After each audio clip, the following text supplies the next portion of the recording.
Assalamualaikum warahmatullahi wabarakatuh. Selamat selamat malam teman-teman semua. Eh, Kembali bersama saya ya di channel Teman Pintar ya. Pada kesempatan kali ini kita akan bedah buku yang pertama. Buku yang pertama ini adalah karangan Malcolm Gladwell ya. Dia mungkin penulis paling baik ya yang pernah saya baca ya. Saya sangat menyukai bukunya, terutama yang berjudul Outliers ya, Outliers. Nah, ini salah satu buku beliau ya, berjudul Talking to Stranger ya. Bagaimana kita mengenali orang yang tidak dikenal. Jadi pertanyaannya adalah kenapa saya membaca buku ini gitu. Jadi pada saat itu memang mungkin masa-masa itu saya memang ditakdirkan untuk tertipu orang dalam bisnis begitu ya. Sempat ada beberapa deal tawaran bisnis begitu, tetapi memang setelah saya konsultasikan dengan mentor orang tua, ada 3 yang ditolak ya, ada 2 yang saya tolak dan kebetulan 1 diterima gitu. Dan ternyata yang 1 itu akhirnya berakhir kepada penipuan begitu. Nah, pada saat kejadian-kejadian itu saya kemudian mencoba belajar ya, bagaimana kemudian kita memutuskan untuk melanjutkan deal atau tidak melanjutkan sebuah kesepakatan pada orang yang sebenarnya tidak dikenal gitu. Nah, kemudian saya membaca buku ini dan memang buku ini sangat menarik ya. Mungkin saya tidak bisa menyampaikan secara lengkap. Ada beberapa hal yang sangat berkesan ya. Yang pertama adalah kebanyakan kita punya anggapan bahwa kita dengan mudah bisa menyimpulkan orang tak dikenal hanya dengan bertemu dengan dia. Nah, itu yang kemudian mengapa kebanyakan orang salah menilai orang asing, atau kenapa kebanyakan kita bisa tertipu dengan orang asing itu. Ya, kisah yang dia sampaikan adalah kisah yang mengawali Perang Dunia I ya. Jadi waktu itu antara Inggris dengan Jerman ya, itu kan sedang berperang. Nah, di pihak Inggris itu ada 2 faksi yang ingin berdamai, yaitu Neville Chamberlain, dan faksi yang ingin kemudian berperang karena menganggap Hitler ini sebenarnya bukan orang baik, dia monster begitu. Nah, Neville Chamberlain ini kemudian tidak percaya Winston Churchill yang menganggap Hitler tidak baik gitu ya. Nah, kemudian dia datang ke Jerman. Dia datang ke Jerman, lalu kemudian dia bertemu dengan Hitler di sana. Dia disambut, ngobrol, dan dia kemudian melihat dia bersama rakyatnya, dicintai rakyatnya, dia dengan anak-anak. Gesturnya lah semua dia amati oleh Neville Chamberlain. Lalu kemudian si Neville Chamberlain menyimpulkan bahwa Hitler ini tidak akan berbuat sesuatu yang menyalahi janji atau berbuat zalim, bahasanya kesepakatan perang. Nah, lalu kemudian timbullah kesepakatan damai, dan ternyata itu sudah beberapa kali, 2 kali 3 kali kunjungan, Neville Chamberlain setelah bertemu yakin bahwa Hitler tidak akan berbuat sesuatu yang di luar jangkauan etika perang begitu.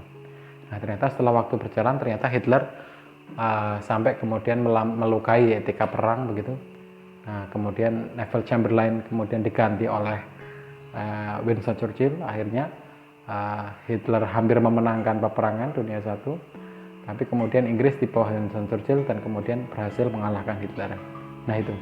Jadi kesalahan pertama kita terhadap orang asing adalah bahwa kita menganggap dengan bertemu, dengan berbicara dengan mereka dengan baik, kita bisa menyimpulkan mereka. Nah, itu kesalahan pertama.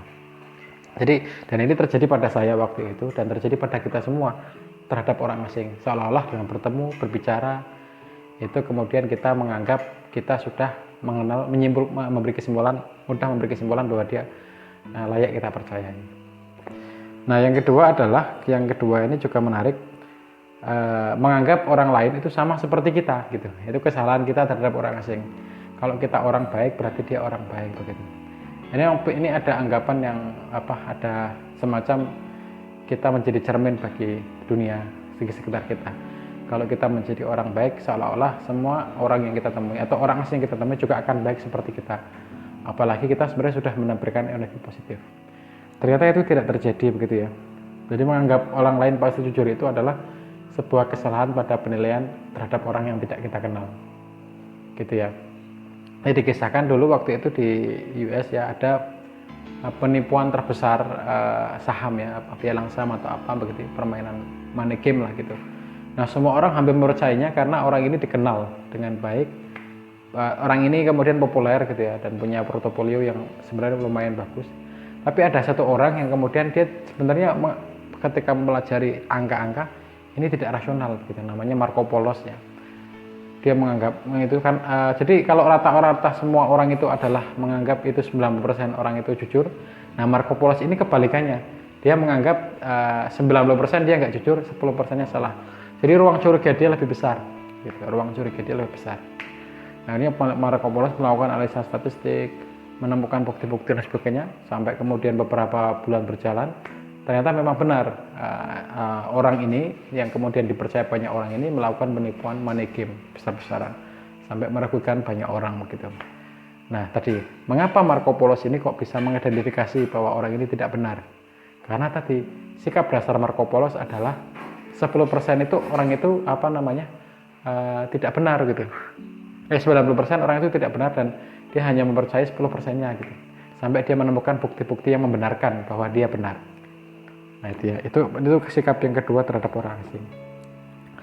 Nah yang ketiga adalah kalau yang disampaikan Malcolm Gladwell adalah sebenarnya kita harus, jadi kadang kita dengan orang asing itu ada perbedaan tafsir ya, budaya gitu. Jadi perbedaan ekspresi. Kenapa kita pasti salah menyimpulkan orang asing? Karena ada perbedaan budaya. Jadi di buku ini disebutkan mungkin ekspresi tertentu di daerah tertentu mungkin marah, tapi mungkin di daerah Jawa Barat itu senyum. Bukan senyum ya, mungkin panik begitu. Jadi antara marah dan panik beda. Atau ekspresi atau pada kesepakatan hubungan antar lawan jenis, kalau disebutkan di sini memang dikisahkan kenapa orang setelah pesta minum pertemanan itu kemudian terjadi banyak pemerkosaan begitu ya, padahal mereka pada sebelum itu mereka minum-minum bersama, ngobrol dan sebagainya, tapi kok sampai karena hukum ini menuntut bahwa ini diperkosa karena memang ternyata ada tidak adanya kesepakatan atau transparansi dalam budaya mereka ya, di US itu, bahwa hubungan pacaran misalkan lah ya, pacaran itu kan tidak ada kesepakatan clear sampai mana begitu, beda dengan pernikahan ya. Nah itu yang membuat kemudian kita tidak bisa menilai orang asing, antara budaya kita dan budaya orang asing mungkin berbeda, sehingga kita menganggap kok attitude-nya seperti kita, jadi seolah-olah dia itu benar atau jujur. Nah di sini belum tentu begitu ya, memang orang asing ini susah. Dan yang terakhir adalah kita jangan menilai orang dari perilakunya saja gitu, atau ekspresinya. Itu kesalahan kita adalah menilai orang asing itu berbasis perilaku. Tapi yang disarankan oleh Malcolm Gladwell di buku ini adalah kita harus menilai orang adalah berbasis lingkungan di dia tumbuh, bahkan aspek yang sangat jauh.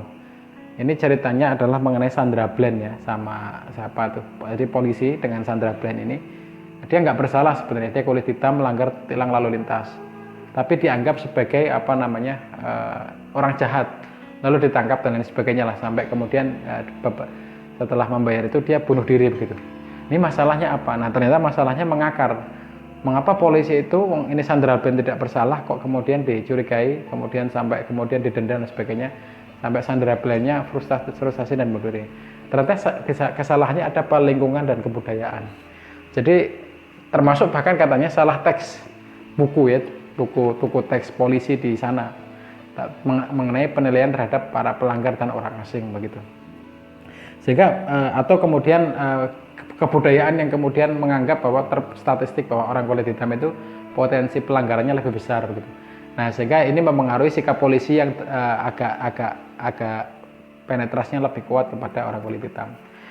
Jadi menilai orang asing itu jangan hanya pada perilakunya gitu ya, tetapi pada lingkungan tempat dia berkembang. Memang makanya penting kemudian setelah dengan orang asing ini ketika melakukan deal bisnis dan sebagainya, kita lihat keluarganya, lihat pertemanannya, minta testimoni dari mereka begitu. Atau kemudian kita cari tahu sendiri.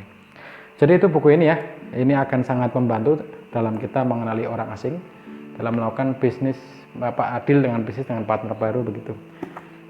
Demikian dari saya, silahkan teman-teman cari bukunya dan segera dibaca. Ya, wallahualam bishawab. Assalamualaikum warahmatullahi wabarakatuh.